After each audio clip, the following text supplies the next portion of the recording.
Za ovaj klip treba biti strpljiv.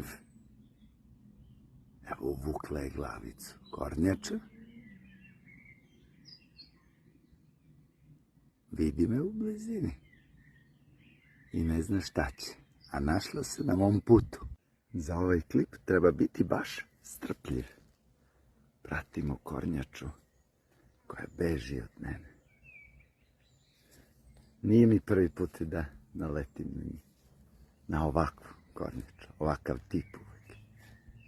Evo, šmugnuće tamo gde nije put. Da se sakrije. Ode. Pustit ćemo. Naravno. Evo, pritajala se. Ode.